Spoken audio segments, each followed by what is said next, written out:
Hello, everyone, and welcome to the Reds Report. Even when the Reds are not in action, they give us plenty of material to talk about. So, this evening, Avengers reassemble. Steve is with us. Steve, how are you doing, mate? That's the first time I've seen that video. You clearly don't watch our episodes, Isn't it supposed to have Barnsley on it, though? Isn't it a Barnsley podcast, this? So, with that we were watching. I'm not even going to go there. Okay, Mardy house. Yes, mate. Sal, mate. Thank you very much. And with us, the man that went viral overnight for his interview with our head coach, just over a week or so ago now. Adam Oxley is with us. Adam, how are you? I'm all right, thank you, Carlo. Right, Adam. Let's start with you. It was the last match, wasn't it? Hourihane comes into the press box. And you ask him, as you always do, about the performance and everything else. And then, and people have seen the clips because obviously it's a week or so ago now. But he came out with some hard truths that I think everybody got the message. I'm not sure if everybody agreed with the words that were used. I think it was a very raw interview and probably a very emotional one for him because it clearly means a lot to him. But he talked about, if you think we're going to be top six, you can forget it. You can forget that for next year as well. He was basically asking for fans' unity, get behind the team, but don't expect us to challenge for the top six this season or next. That's a great message for the early birds to arrive in a couple of weeks, isn't it, Adam? It is a great message on that respect. And it didn't surprise me that the reaction that the interview got, the fact that we'd had such a passionate kind of call just before that I put to Connor at the start of it, kind of got the reaction that we did. He'd obviously just lost a derby match as well to local rivals. There wasn't much in the game at all. I think if it had finished a draw, that'd have been fair. I don't think either team was particularly great on the day. It wasn't a great game of football, but Donny found a way to do it. And I just think how he said what he said was probably why it travelled so much. Do I think that Conor Hourihane is writing off any hope of Barnsley challenging or getting in the top six next season? No, I don't. I think for me, my takeaway that he was essentially trying to manage people's expectations from a budget side of thing, which has then been backed up by the statement to an extent that John Flatman put out earlier this week, in that saying that if people expect the club to be all singing, all dancing, firing towards a playoff push next season, then that's not necessarily what they should expect. But obviously the way he said it and the way it came across to me, I mean, look, we'll find out a bit tomorrow. We'll hear from him for the first time since that interview tomorrow. But I think people wanted to hear from the board. They'd still like to actually physically hear from the board instead of reading a statement. They got some answers, but it kind of backed up what Connor was saying in a lot of ways. A lot of talk around sustainability, a lot of talk around the wider financial issues across League One. There was no mention at all of playoffs or promotion or the championship, which we know when we've heard from the board and the chairman and previous CEOs and the sporting director, there's always been that, and that wasn't there.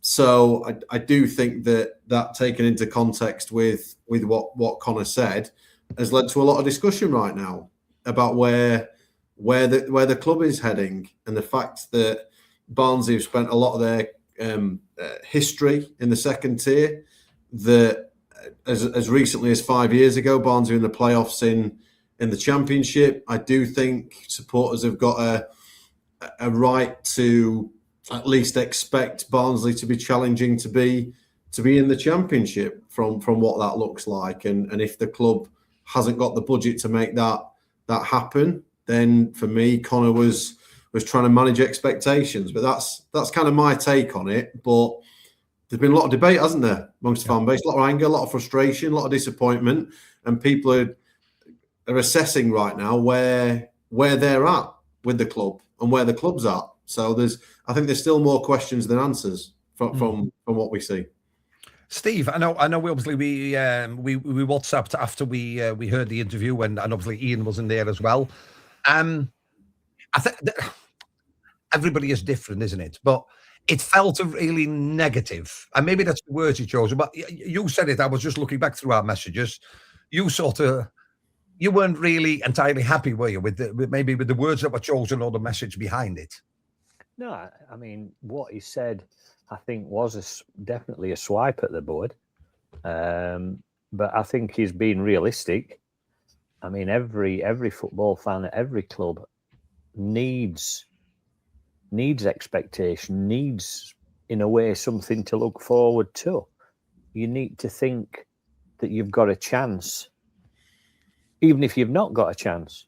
But the point of it all is, in our little heads as football supporters, we hope for that promised land of the Championship, or that, that even more promised land of the Premiership. And that's what we hold on to. That's what we pay as season ticket money for every year. We moan and groan, and paying that season ticket money gives us the right to moan and groan. We are allowed an opinion because we have contributed to the club. But we need that spark. We need that glimmer to hold on to. And I think it's the first time that he's actually done an interview that, in a way, for a lot of people, snuffed that spark out. And, 2-3 weeks before early bird season ticket thing will come out, and it'll be, we're going to do this, that, and other. It'll be empty promises. But this time, the people that would have been sat on the fence are going to look at it and say, well, no, what's the point? What am I buying into? I'm not actually buying into anything other than apathy and mismanagement. I suppose, I mean, Adam, in Barnsley, as it is in Sheffield, as it is in Rotherham, as it is in Doncaster, but people go to the football because it's almost like ingrained in you, isn't it? You're brought up with it. You go with your granddad or your uncle, and then you go, and then that evolves. I mean, I suppose a bit like Steve now. You take your kids, and maybe one day you'll go and take your grandkids, and grandkids.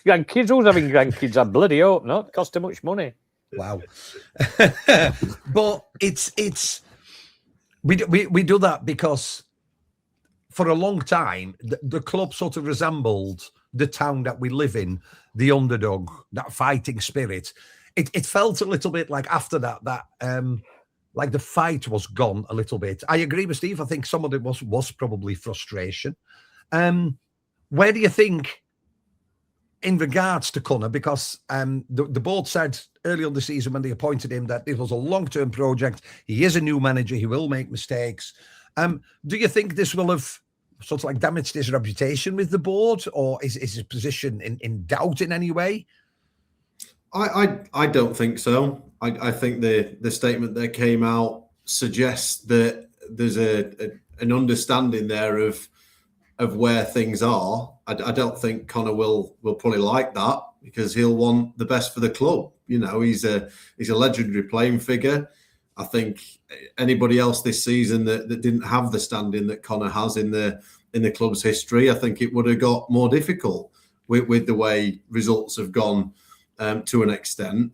But to every person that points out how dreadful the club's defensive record is this season, and it is, for me, the yin and the yang of that is that they've got the third best offensive record behind the top two. And you've also got, they've been short up front all season. They were short of options in the first half. Then DKD goes, who's still, by the way, in some of the top figures for the division, even though he's not played for half a season. And Tom Bradshaw's the replacement when you need an extra as well. David McGoldrick's been an absolute kind of revelation this year. Reyes Cleary, yes, the last couple of months he's tailed away a bit, but his numbers, he's still the leading assist maker in the division. I think Patrick Kelly's been an excellent pickup. So as much as people are absolutely bang right to look at how poor the defensive record is, 2 clean sheets, the goals conceded per game, the worst record in the division, that's not good.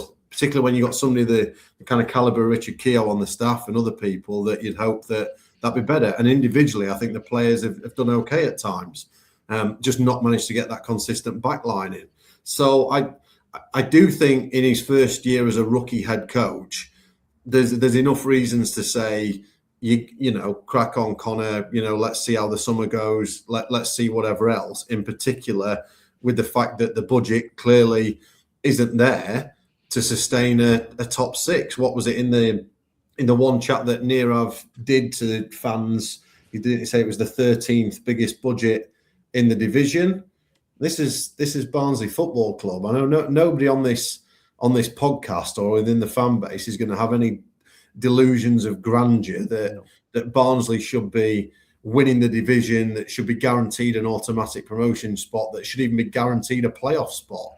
But people just want that hope and belief that there's something to challenge for. And I do still think within it, there's a way of kind of geeing people up to go for that now, in terms of those, you know, young academy players that have done well, the young players that are coming through.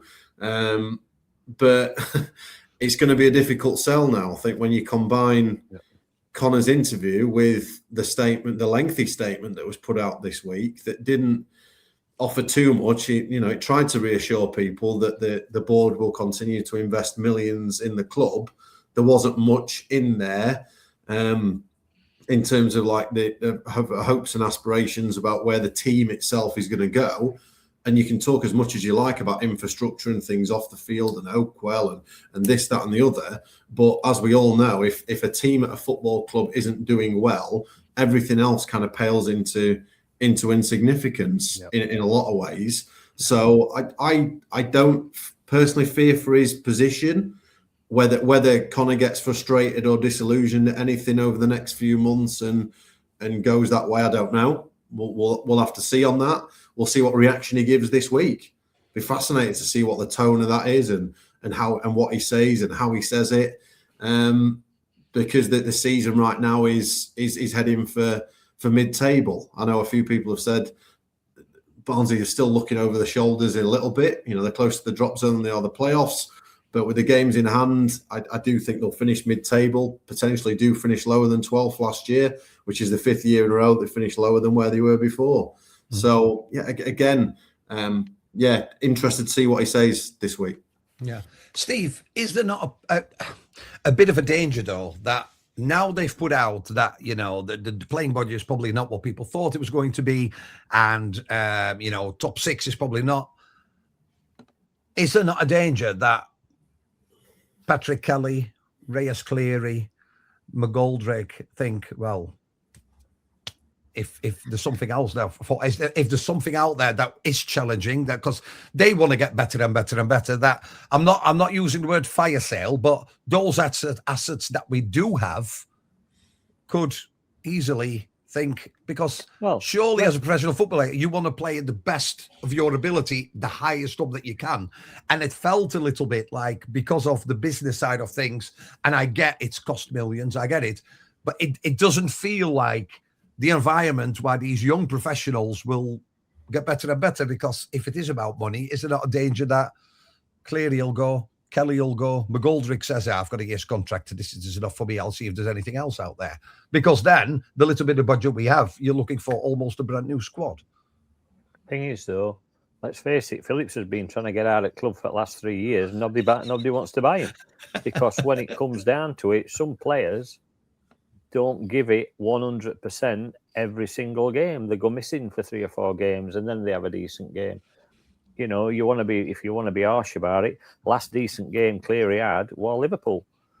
And, you know, he might have best stats and what have you, but is he showing to us as a fan base, and they're saying, you know, get behind the team, is he showing us that he actually wants to be here? Such as your Patrick Kellys, Bland, we've talked about Bland numerous times. Beginning at season, outstanding. And I still think he will be an outstanding player for us. But he's having a tough time at this last 3 or 4 games. Kelly come back from his injury, and he's not back up to speed. Connell, you could say the same, couldn't you, really? It's yeah, very... you know, you can say this about them all. And a fire sale. You can't have a fire sale if nobody wants to buy them for a start. But money-wise, it is going to be lower. Not as many people will renew the season tickets, so they are going to have to. They're going to have to get some money from somewhere. We know they're going to sell Cleary because that's probably as major asset that we can make a few quid on. McGoldrick, could he have another season like he has this year? I don't know. He's fit. I mean, if you look at him when he takes his shirt off, Jesus Christ, I would. But you know what I mean? He obviously looks after himself, and we have got some good young players. I think Connor, I don't want to see him sacked, I'll be quite honest. I think he will get better. I just question who is getting help from. Like we've said, like Adam's just said, back four all season really have not improved. And when you've got somebody like Richard Keogh on bench, who was a good defender in his time, you've got to question who's doing coaching. I think Connor has made mistakes. I still, whether it's just me, cannot understand why he plays O'Keefe in front of Tenai Watson, because Tenai Watson had a brilliant start to season at right back. O'Keefe comes back from Stockport, and as a winger going forward, first couple of games and Liverpool looked decent. Then all of a sudden we're playing him as a wing back again. We know he can't defend. He's shocking at defending. Absolute garbage. But going forward on that right wing, yeah, so leave Tenai Watson at right back. You've got two natural left-footed left-backs sat on bench with Ogbeta and Gent. And yet you don't want to play either of them. And he plays Shepherd at left-back. Let's face it, first goal for Cardiff, Shepherd might have just sat down and got his kettle out, made a brew. There was that much room on left-hand side that their winger and left-back went straight through. So some of his choices at the back, I don't think we've had a settled defence 2 or 3 games in a row. And I think the main standout for me is, all right, Dejivny had a little bit of a rick middle of season. But out of all of them, he's probably been his best defender. Him and O'Connell have been head and shoulders above. Roberts, too old now, bless him. Shepherd, I don't know whether you want to call it that he's not got the experience yet. He's still too young. But some of his decision making has been absolutely shocking and cost us goals. And we've not even got to goalkeeper. I mean, I've got to go to work at 8 o'clock in the morning, so I don't even want to start talking about goalkeeper. Did I tell you I had 2 weeks off, by the way? Just there's no need, is there? It's going to absolutely piss it down for the next 2 weeks in Skegness, just so you know. In regards to Connor, Adam, there is no doubt, is there, that if you have a squad that maybe lacks that little bit of quality, if you have a youthful squad, because maybe besides McGoldrick and Bradshaw and Roberts, they are on the younger side. There's a lot of young lads. You know, you look at Kelly, you look at Bland, you look at players like that. It is a huge plus to have somebody who just absolutely would die for this club, because that's why they brought him in the first place. I know people said it was the cheap option, and I suppose on paper it probably would have been. But you do that with a huge amount of risk. Is how is this person going to do? We talked about some of the mistakes, and that's jointly probably as a coaching team. But from a recruitment side, you look at, and you mentioned him earlier, you look at, bringing in Patrick Kelly, bringing in Cleary, bringing in O'Connell. I mean, those are players that have done. McCormack is probably a slightly different story because he is not an unknown. He was a goal scorer. His thing was, can he still do it at that age? Yes, he can. But the passion and the recruitment that Connor's been a part of, can't question that at all, can we? Because actually the recruitment, there might have not been enough, but the people they have brought in, there's been very few that have not worked, especially in this last year. Yeah, I think that's fair. I think some have kind of ebbed and flowed. I think, like you said, look, we saw some nice things from Ogbeta at the start of the season, and then he's been out of the team. I think Tene Watson's been good, but then again, he's been shifted about quite a bit. Yeah. I agree with Steve that I think O'Connell's been a really good signing. You look at those youngsters last summer in Cleary and Kelly, and they're fantastic signings. You know, I think a lot of teams in League One would have had them. Look, Cleary came out of the youth setup at West Brom, who obviously clearly didn't want him, and they've had a nightmare of a season.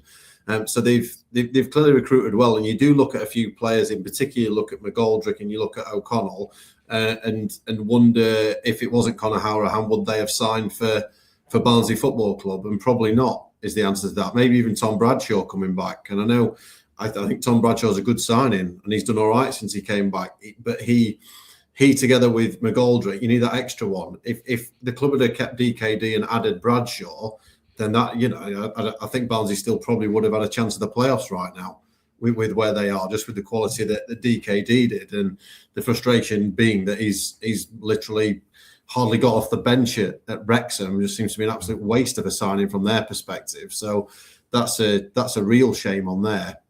But yeah, he did talk at the season about having a greater input as head coach, and we know previously in the past some head coaches have not had much input into the recruitment side of it, which is a good thing. And he does have that stock. He does have that holding within the fan base. It'll be severely tested now with everything else off the field, and he will walk a very tight line, won't he, with everything he says, because he's got the board on one hand that have said what they've said, that have clearly got how they're going to go about it, which is looking at it in a more sustainable way, and you'd still be selling key players and trying to get players from the academy and from lower clubs and bring them up.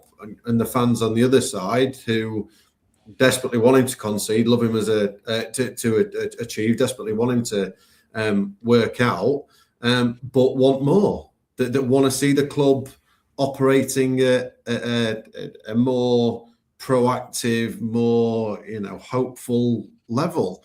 And I think it's where it falls down on that. You know, if he feels that if he can get enough back in to try and give it a go, we'll see how he spins that. But if he's not getting the answers or the budget or the backing that he's got, I suspect that will become quite evident over the next few months. Steve, can I ask, as a fan, Easter weekend coming up, so that's a loose comment, that one, isn't it? Well, a minute, but listening to everything that's happened and what you've seen this season, and let's be honest, it's one of those nearly seasons, isn't it? And I know we're mid-table. I can't help but think all the way up to December, if you could sort that defence out, the goals, because we've never scored as many goals. Adam will know the stats better than me. I think there's one or two teams in this division that have scored more than we have. Yeah, they're top two. Lincoln and Cardiff on goals per game have a better record than Barnsley. Nobody else does in the division. But Barnsley are 24th for goals conceded on the same metric. So it's not like we've been, because it's not, isn't it? We've not been played off the pitch week in, week out, and it's been a horrible season. It just felt that January was a missed opportunity to address, the shortfalls and what was needed. Easter weekend coming up, Easter Monday, Reds are at home. I mean, I don't know whether you're going away or what you're doing, but do you think, I can't wait to watch us take on Plymouth? Or have you? Does it lose a little bit of spark, given everything that we've heard? Oh, God, yeah, it has. And anybody who says it's not lost a bit of spark is lying. Anybody who's going to go on Monday, I am going on Monday, and hoping that it's going to be all sunshine, rainbows and unicorns, is kidding themselves. We know it's not. I think Connor is to blame for some of it. I think the players are to blame for a lot of it, because have we had any really bad games? It depends how you look at it. Yeah. We've played some really, really poor teams, and we have basically matched them, when previous years, when we come up against a bad team, we might be crap. If we play a good team, we're usually really, really good. I mean, we played well against Cardiff. Who would have seen that coming, the run that we'd had? But I just think the decline of the last 3 or 4 seasons, that's the bit that needs addressing and stopping. At the beginning of this season, Connor, as a new manager, we knew we'd no money, let's be honest. We knew we weren't going to spend anything, or not that much. If somebody had said to us at the beginning of this season, you're going to be looking around about 10th or 11th, you might flirt with playoffs a little bit, but around about 10th or 11th, would you take it? How many people would have said yes? Yeah. Now, the thing is, yet again, we started off like a fucking train. We had some really good results, and we, all keyboard warriors are out with all the golden little typing and how wonderful this is, and look at us going up. And then we've dropped like a stone. We know we have. We've played poorly. There's been poor decisions made by both the board and the management team. And the last few games now of the season, as long as we can play all right, I suppose, we're going to end up in 10th, 11th, 12th. So basically, that's where we thought we were going to end up anyway. It's just the way we've got there is just so disappointing again. And I think that's the bit that is trying to put across. Yeah, manage your expectations. Whereas don't get carried away. I mean, let's face it, we win first 5 games at next season, and we're, 3 points off top or whatever, we're all going to be exactly the same again. Oh, look at us, we go in playoffs, fantastic. Then we'll sell as best player. Then everybody will decide that they're pissed off and they want to move, but can't get one because they just don't put it in on pitch. And we'll have this same conversation that we've had for the last 3 years. Yeah. My worry always is you get the best out of people if you demand a lot from them. You care for them a lot. You ask a lot. That's normally, school's the same, isn't it? You expect a lot from pupils, but you put a lot in because that's how you get the best out of them. And when they say, "Oh, don't expect us to challenge for, top 6," I think, how do you even have I know, but how do you have a pre-season? Well, we're aiming for 10th. Like, you should be aiming up there, To me, that is Connor's job. That is part of Connor's job. I get his managing expectations, but he has got to sow a seed that makes us, as the bog standard football fan, want to go every other Saturday because, like I say, there's just that teeny tiny little glimmer that we might be watching Real Madrid that particular Saturday afternoon and not watching somebody else that's really, really poor that plays in blue and white. Anyway. Wow.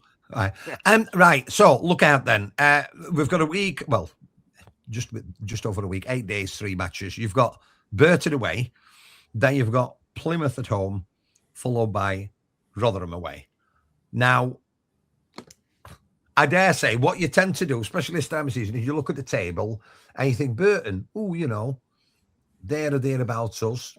Pointless looking at table, though, isn't it? Let's be honest. Well, yeah. Then you look at Plymouth pointless. and think, they're a bit above us. But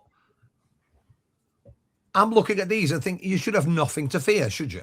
Because now the pressure is off. As a player, the pressure is off. The gaffer has said, the board has said, go for it. There's not that pressure. Oh, we must perform. Now, I doubt we're going to get 9 points, but you just won't. Let's be honest. So I just find it really difficult how you manage. We're not going to go for top 6. Forget about top 6. How do you get the best out of the players? Because, anyway. We're not going to talk about Flatman's sort of statement because I think there was a lot of words in there that you tend to get year on year. There's nothing. But now really... they use ChatGPT, don't it? So it makes it sound better. Well, yeah, but I just think, I'm sorry, if Connor can come out and sit with Adam and said, listen, blah, blah, blah, as the CEO and they say a spokesman for the board for this football club, it's very easy to put a statement out. It's very easy. But sit and if you don't want to sit in a room full of Barnsley fans, that's fine. But then sit in the room with Adam or one of his colleagues. Not Adam Stated because he's on holiday again, but Giddings will be available more than likely. Ben did a good job in the studio the other day. Somebody will. I just find it really irritable that they put that out. No, that's a cheap thing to do. Just talk to people. Tell them how it is, because this relationship with the board, this is one of the reasons, I feel, because they make the decisions and they're not visible. They don't do interviews. And fans, I'll come out and I don't agree with throwing tennis balls on the pitch. I think it's absolutely, I don't get it. I don't get it. I've seen the Addersley Reds who had a protest and they all went to the gangway on 17 minutes and stay there. I get that. And if that's how you want to protest, I get that more, because it doesn't impact our players, because you should differentiate, because if you throw balls on the pitch, that stops the players as well. And I don't think necessarily if that's a good thing. But we were playing well at time when it just interrupted the game.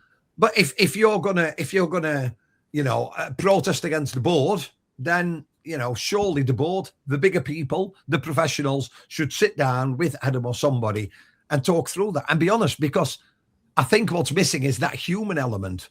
Tell us how it is, because words in black and white. I asked ChatGPT to summarize, the John Flatman, and it's literally it's to say there was nothing in there that I think, oh, that's good. Balanced messaging, engagement with fans and community. I'm sorry. Where and when? They'll talk about they've got the panel of the fans. That's 6 or 7. And I'm not saying they're handpicked, but you have to apply and everything. So that's not having, can you remember? I'm sure Adam can, Steve, you can. Patrick Ryan and Manford, what was his name? Ben Mansford. Yeah. Going to pubs and clubs when Barnsley had lost 9 in a row. But they still went to Addersley. They still went to the Manx. They still went to all over and sat with fans talking. You're not going to get anything thrown at you.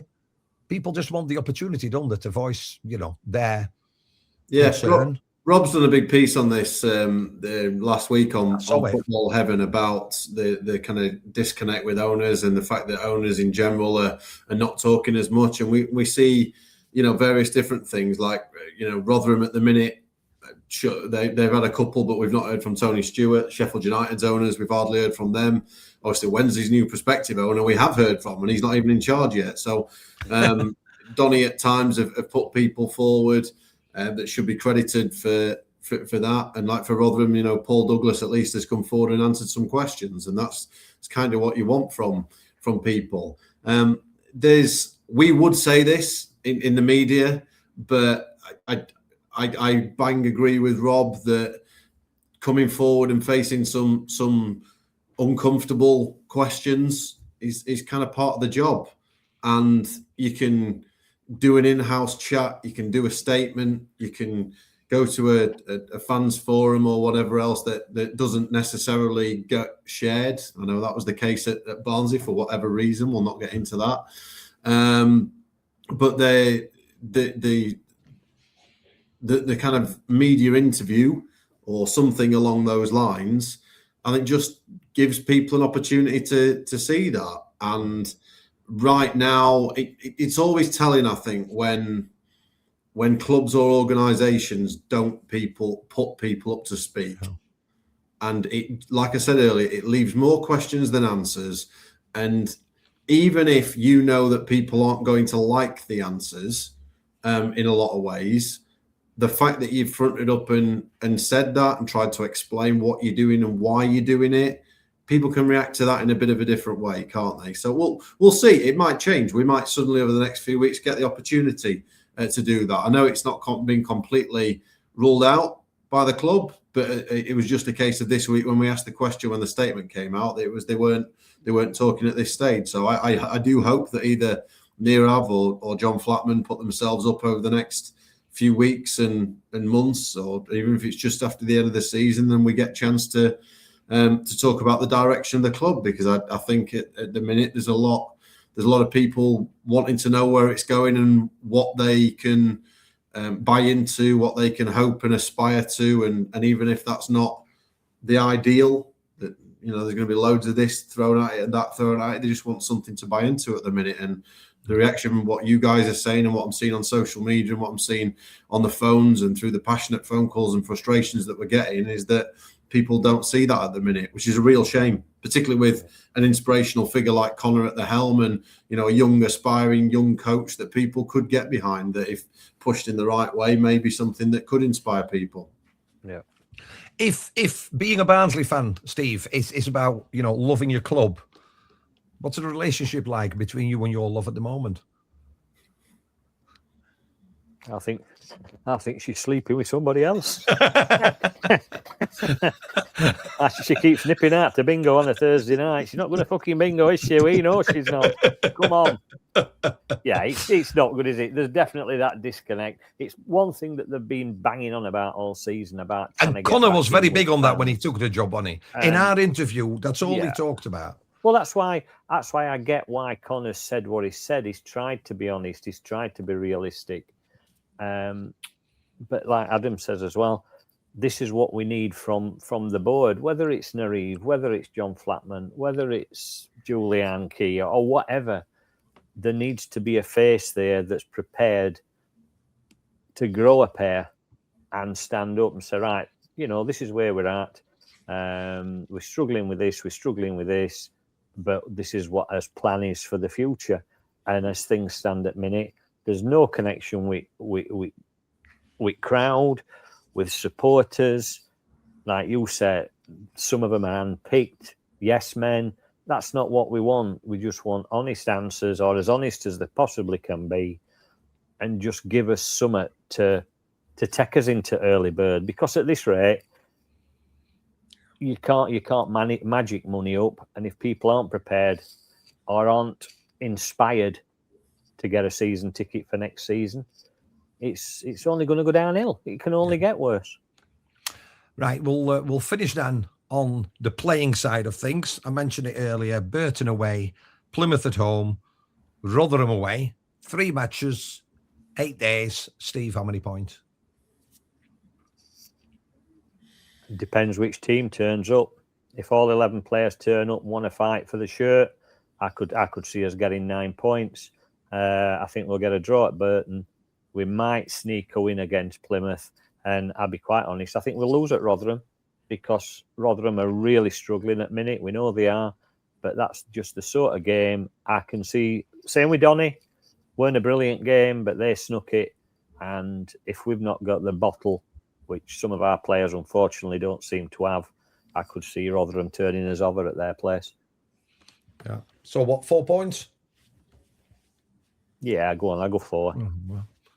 Adam, 4 points. I mean, you look at the season and how it's gone, and the inconsistencies with it. I know that recently been a few draws in a row, but by and large, not been able to string wins together. You look at it, and you would suggest that 4 out of 9 is a reasonable thing to look at with the way things have tracking. And then it depends in what games you get those 4 and how the team play as to whether that's a good 4 points or a not so good 4 points, because Barnsley have got the quality to be winning all 3 of those games. Yeah. They've also had the quality to be doing that a lot of time this season, even though, like we said, recruitment-wise, they've been short all season from a variety of perspectives. I just think it'll be interesting to see how it plays out off the field over these last few games of the season, and it'll be very interesting to see how it plays out on the field. And if it does kind of drip away like it did last season to the end of it, I think that'll just add to everyone's frustrations and want for more answers. Whereas if Connor can get a few good performances and puts a few wins on the board, at least people might start thinking that even though the budget's not there, there is something to get behind. There's always something, isn't there? Even when a season's heading for mid-table, there's always a tone to the way things go. And that is going to be interesting over the next few weeks. Yeah, absolutely. Well, you heard it there. Easter Friday away at Burton, Easter Monday at home to Plymouth, and then on the 11th of April away at Rotherham. Let's see what these next 3 matches bring. What are you having then? Whoa! What are you going for? Don't be throwing us under the bus. What are you having? 3 points. Oh, what, 3 draws? No, I think slightly different to you. I think we will win at Burton. but we will lose at home to Plymouth and we will lose against Rotherham. Wow. Okay. Okay. Yeah. But, I hope Who's I'm wrong. doing Rotherham game, Adam? Do you know? Are you doing it or? No, I'm not. I think Andy's doing the Rotherham game. I've got the Vale Park trip. I think, which is the next one after that as my my next Barnsley game. So yeah, look, you lump Port Vale in with those 3 fixtures. They're all 4 very winnable games on paper. Yeah. So we'll see how that comes out. I tell you what, who is doing this Friday? Ben Ruth is commentating at Burton. So producer Ben's going with AD on Friday. So very much looking for a great opportunity for Ben. His reports recently have been great when he's done a few games. So I'm sure he'll be great, and hopefully he'll bring the Reds a bit of luck on Friday. Excellent. Well, let's hope he does, because it sounds like we can do with all the luck that anybody can give us at the moment.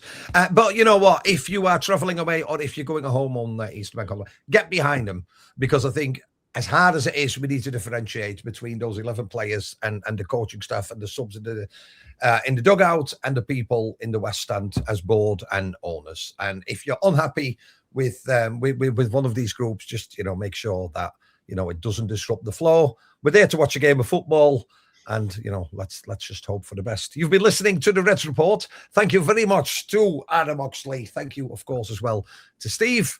We'll see you in a couple of weeks' time, and let's see how many points will be added in the goals column. Let's hope Ian's got a very sexually transmitted disease as well. By then. Ian, good luck at the clinic tomorrow, and let us Give know. a man a clap. Anyway, leave it at that. Thank you for listening. This was the Reds Report.